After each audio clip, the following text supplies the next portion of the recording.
This is Thoughts Become Things. With each episode, we'll help you reach the highest creative potential that God has for you. With your host, a teacher, life coach, a dream coach, and motivational speaker, Jeremy Lopez.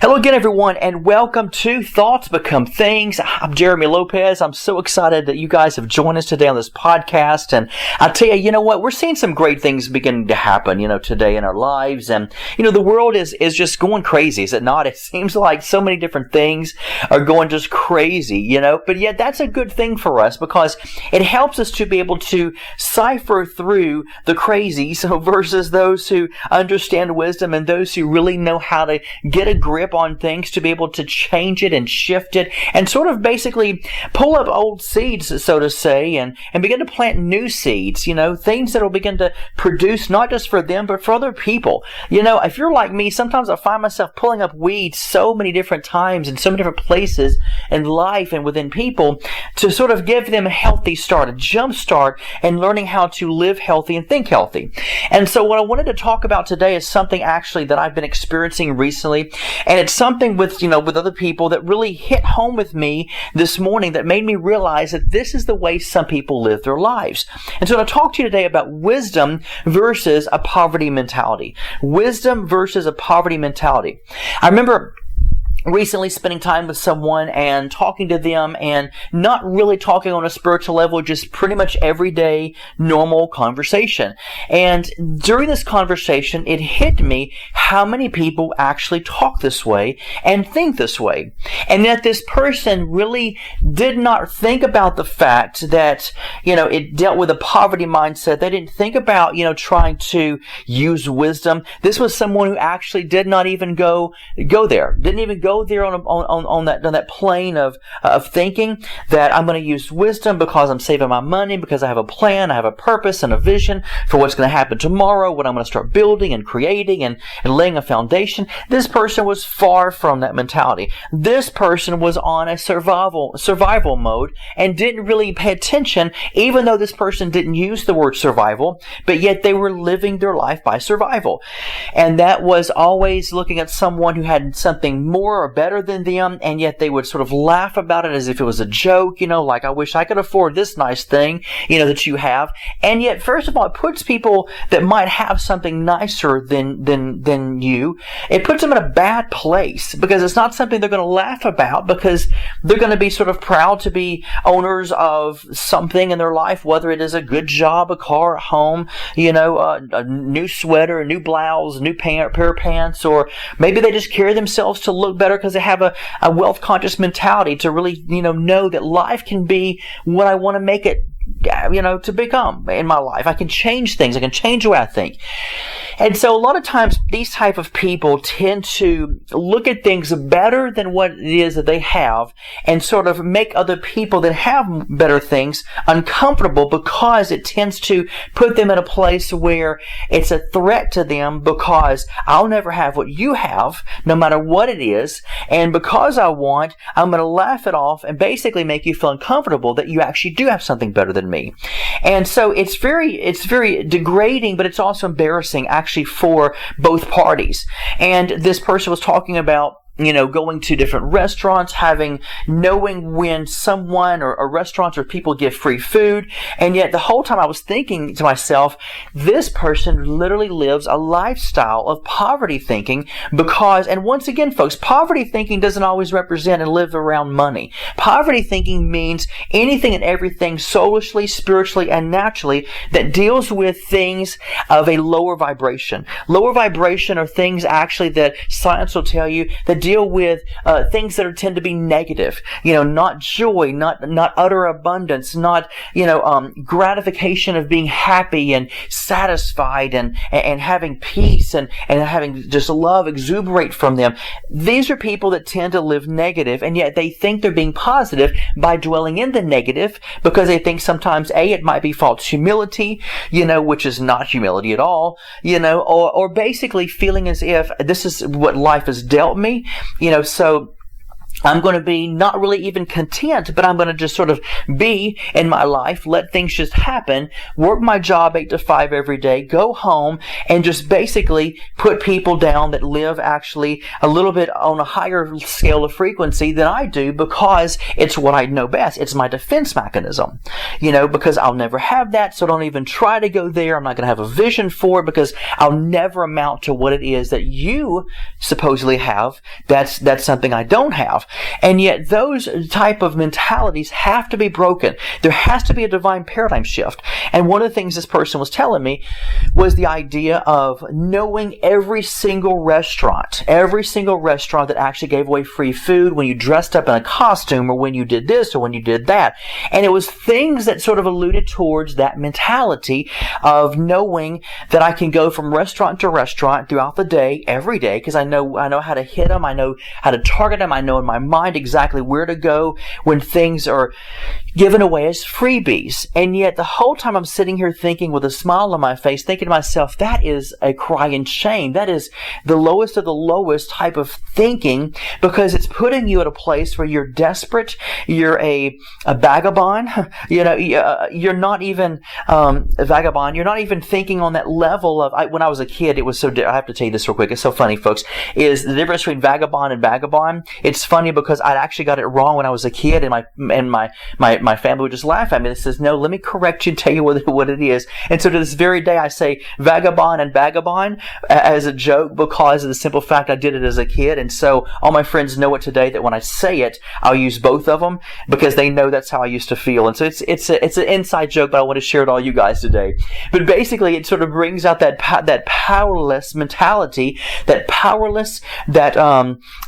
feeling as if I'm survival mode, feeling as if I've got to hit all the freebies. And it's not even the fact because this person doesn't have really a whole lot of money, but even though they don't have a lot of money, they feel as if I've got to hang on to everything, because the little bit of money that I have, I'm going to use it in areas and to purchase things that are sort of frivolous, that are not important at all. It's not investing into my future. It's not trying to bring in investment financially that I can hopefully set it aside, put it in an investment, CD or something to maybe get a return on it one day. No, it's buying things that mean absolutely nothing, that are basically gratification for the now moment. And so you have to remember this, these type of people are on a train wreck waiting to happen, because they'll never get anything in their lives. And yet sometimes they'll hope and pray that maybe they'll find somebody that might be Prince Charming, that has a lot of money, that can sort of rescue them out of this despair, need, and feeling, but yet they can't see the fact they have this feeling and this need of depression and survival mode. And so if I hook up with the right person one day, I'll get lucky, and I won't be able to go to the freebies all the time. But yet here's the truth of the matter, folks: you'll continue to still go to the freebies, because it's the mindset.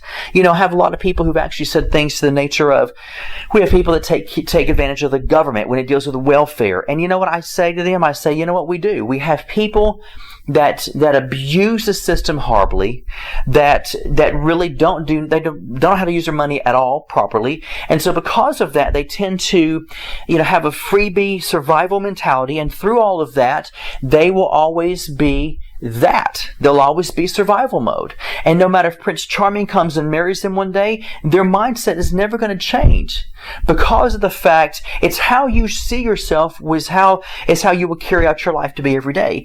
And it's not wisdom, it's poverty. It's severe poverty mentality, because first and foremost, you have not been called. It's not wisdom. You have not been called to map out every single thrift store on planet Earth. You haven't been mapped out, called to map out every single freebie of restaurants. Do you know why think about it, restaurants give away free food at times when maybe you dress up in some kind of costume or do something on a certain day, maybe if it's a certain football, relative to football that day or whatever, or some kind of new movie that comes out, we'll give you a Frosty or a ice cream cone or a hamburger or something, whatever it is, a free drink, fries, whatever. Because it's caused to to be able to generate new revenue. And so if you think about it, restaurants do that because they want to try to get new people in there that hasn't been in there in a long time, or people that have never been in there before. And so when you think about it, it's here to generate new profits because of the fact it wants to generate new people coming in. And yet when you have people that have the poverty mentality, then what happens is every time that they see the freebies happen at all these different places, they'll always go to them. Now, if people ask me, well, is it wrong to actually, if my favorite restaurant that I go to all the time to eat, if they're having a special day where I get a free hamburger or a free drink or a free fry, if I say this, or if I present this coupon, or if I dress up in a costume, like whatever it is they want us to dress up in, is that wrong? Absolutely not. Have fun with it. But here's what I do in my life, is I don't live by the rule, so to say, of feeling as if I'm looking for a freebie. Because to me, I look and realize as a business owner, what am I trying to do? As a business owner, I'm trying to generate new profits. I'm trying to generate new people, new clients, new customers, because I believe my books, my products, my teaching, I believe has something that can last them for eternity. And to help them get on the boat of correct, proper thinking, get them into the good alignment to think biblically of how Jesus would have us to think and live our lives as more than conquerors, as victors in Christ. And so because of that, my goal is to generate new people to come into the ministry. And are you going to get, statistics will tell you, there's a certain amount of people, percentage-wise, that's going to go ahead automatically and take advantage of that. That's already your clients. You know what? I say, great, they should. But yet, on the other hand, though, because they're loyal and and we're able to bless them as well for being loyal.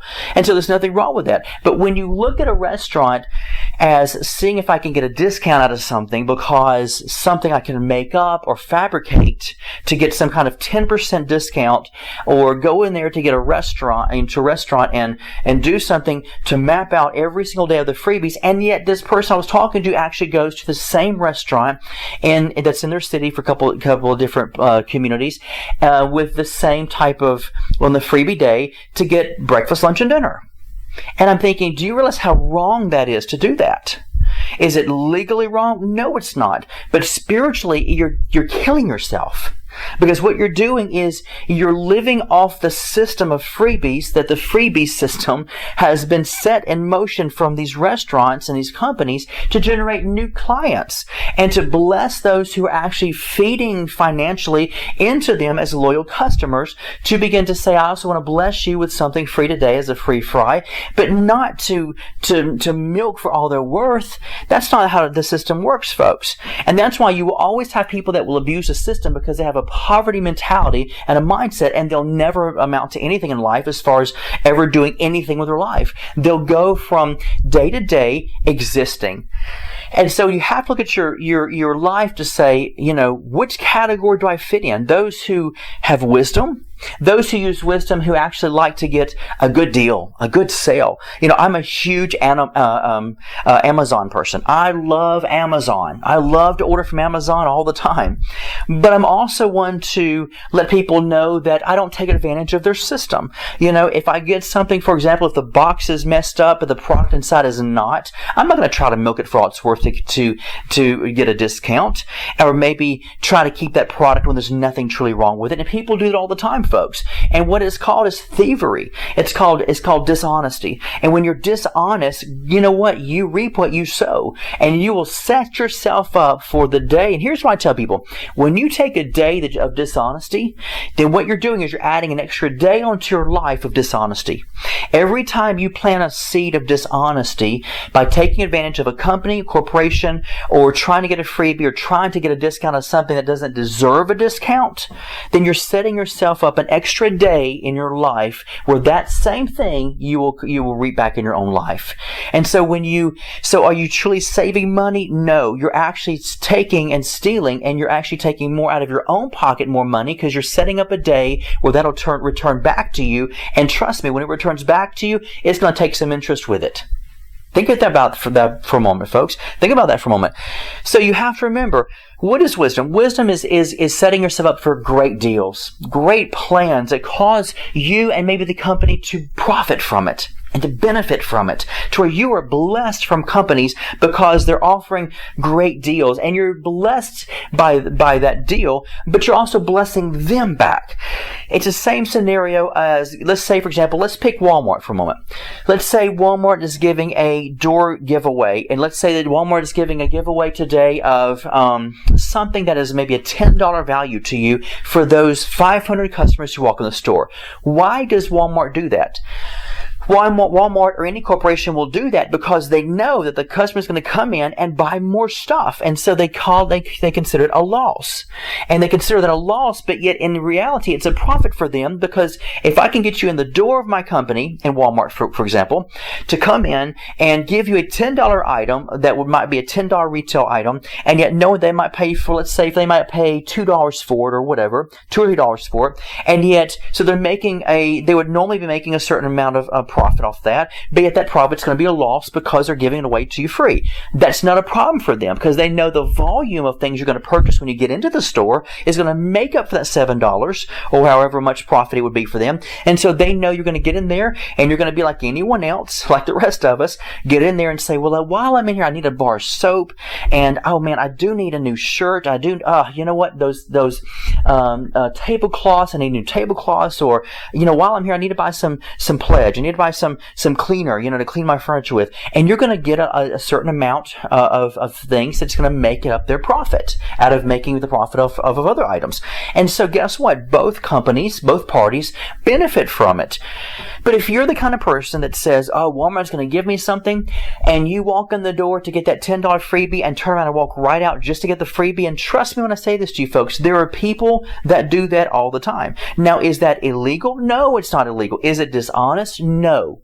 But here's what it does for you, is it sets you up, if you think about it, to be a person who is not empowering the system of sowing seed into the lives of other people.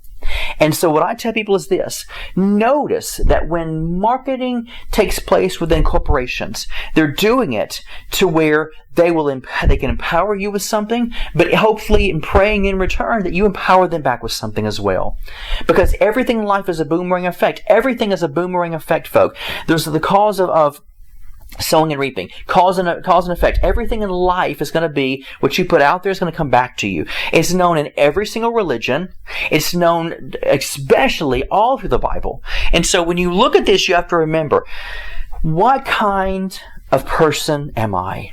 Am I the person that wants to empower and benefit from the system of the world, and yet empower the system of the world? Now, when I mean system, I'm talking about the demonic system that we know of. I'm talking about these systems of companies and other people personally and or individually or corporately. Yes, we're the kind of people that we need to generate and empower the people, even from the simplicity of understanding the Bible says, let the strong bear forth the weak. That's exactly what you're doing. You're letting the strong bear forth the weak, which means when someone gives you a good deal, you're basically looking at both sides of the spectrum and wanting to be able to make sure both parties are empowered by it. And the weakness of that is a corporation, for example, we'll call it a weakness, is a corporation, for example, giving away a freebie. That's going to be considered a loss, so we're going to consider it and call that a weakness. And the reason why is because they're basically, it's a gamble, because they're hopefully gambling that you'll come in and buy more product. Right? And so for them, what was a loss will be a gain for them at the end of the day. And that's a key thing. So when we talk about let the strong bear forth the weak, you're going to be the strong going into a corporation. And if you want to take advantage because maybe they're giving away something that day, go for it. There's nothing wrong with that. Go for it. But here's what I would also recommend to you. Think about that day, what it is that you need in your life, everyday life, where, you know what? They blessed me with something free. And I'm so honored by that. What favor of God has God bestowed upon me that He would allow me to hear about this corporation or company giving away something today for the first 500 customers. And since I was one of those, I got blessed and found favor. But while I'm here, what can I do to sow seeds to empower this corporation? Oh, wait a minute. Hold on. I know their plan of and their strategy and marketing. So let me begin to bless them back. And guess what? Both parties win. You walk away out of the store with a free item plus other things that you needed as well. So you came out on top, and so did they. But when you have an idea of hitting restaurants and hitting things just to get the freebies and not purchasing and buying anything whatsoever from them, folks, do you realize what devastation and what poison is seeping through you by what you're doing to other companies and other people, and especially doing to yourself? Folks, there's no energy flowing of sowing and reaping. All you're doing is taking, and you're destroying the wisdom or the marketing strategy of companies, and what you're doing is you're destroying your own life. And so one day when you want to start a corporation, when you decide to get a creative idea or creative thought, and you begin to say, you know what, hey, I want to do stuff, and I want to sell this that I'm making online, trust me, it'll come back to bite you, and people will take advantage of you as well. And they'll want freebies out of you. They'll try to milk you for all your worth of discounts, and at the end of the day, you won't make any profit at all. And once again, we're not being negative. We're telling you this is how the universe is set up. God has set this in motion because He knows as a man sows, he's going to reap that back. And so set yourself up today for whatever blessing God has for you coming down the road of your life. Set yourself up to where you're finding yourself at a place to say, you know what, I might start a business one day or I might not. But either way, I'm going to make and devise a plan for my life. And I'm going to start living the lifestyle of me doing that right now by blessing other people, blessing companies, individuals, families, corporations, churches. I'm going to bless people by whatever it is they have to offer. You know what? I want to be able to give and receive. And even if I don't receive, I still want to be able to be the person that gives. And if you're that person that feels as if I've got to work 3 jobs today, I've got to work 3 jobs this entire week because I've got to make more money. Folks, that's not how you make more money at all.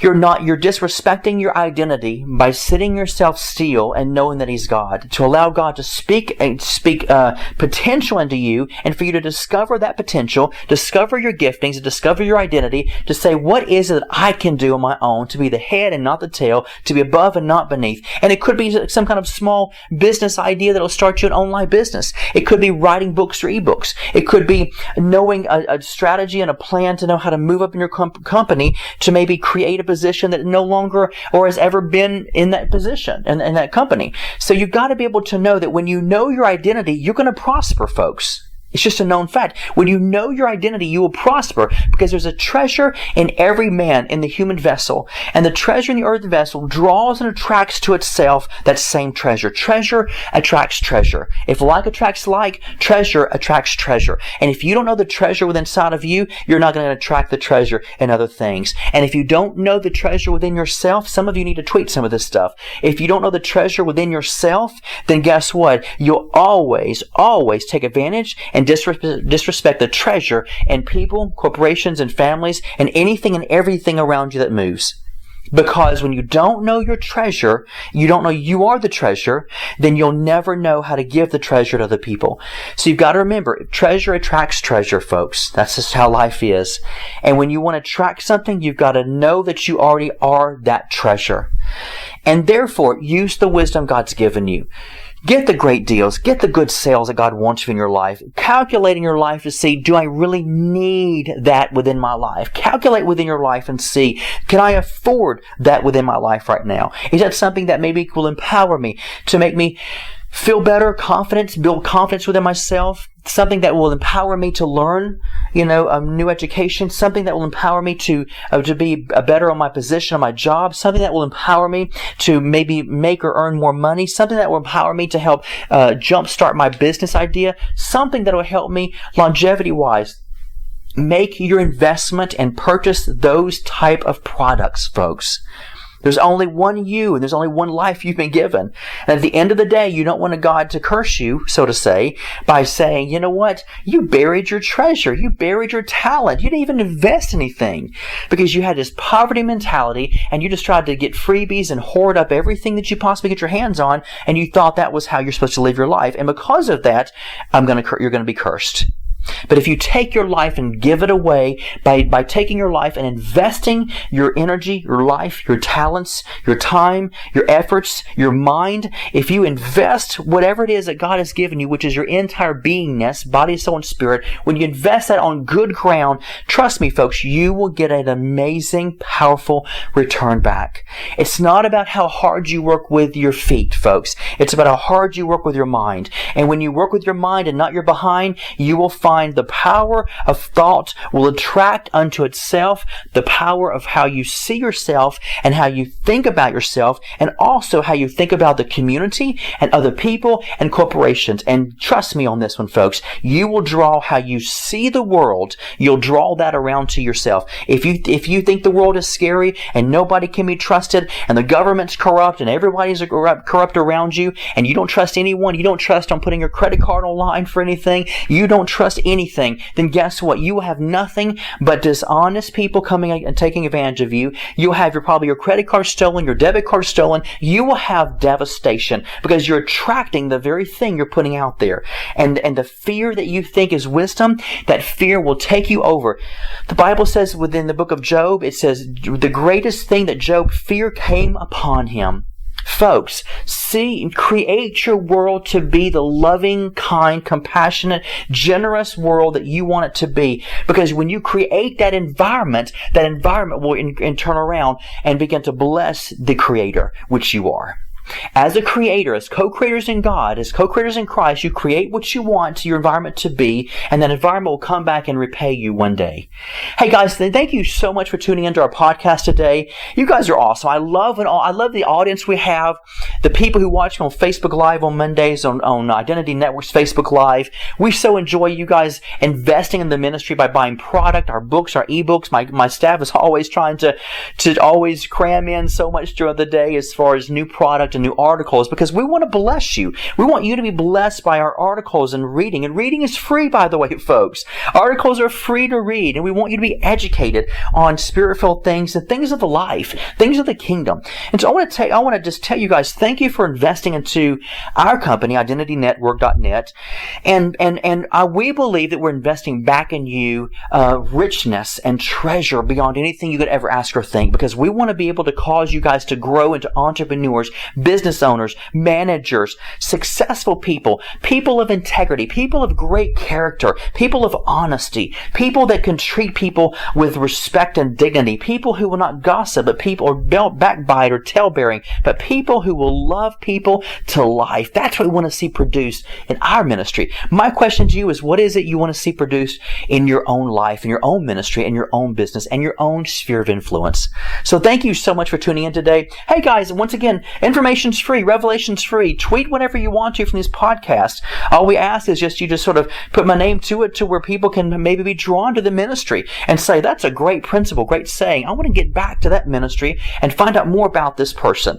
And so have fun tweeting, have fun sharing on Facebook, folks. We love it when you guys do this. You're family. We're family. We love you. We honor you. We bless you. And also don't forget, our courses are online right now. You can purchase and download all of our courses right now. So I would really encourage you guys, get one of my courses on law of creation, attracting, creating things into your life, knowing the power of thought, knowing how to see through visualizing how God sees you and sees your life becoming. These courses, folks, will change and revolutionize your life forever. God bless you guys, and we'll talk to you soon. This has been the Thoughts Become Things podcast with Jeremy Lopez, helping you reach your highest creative potential that God has for you. For more episodes, products, and information on Jeremy, visit www.identitynetwork.net.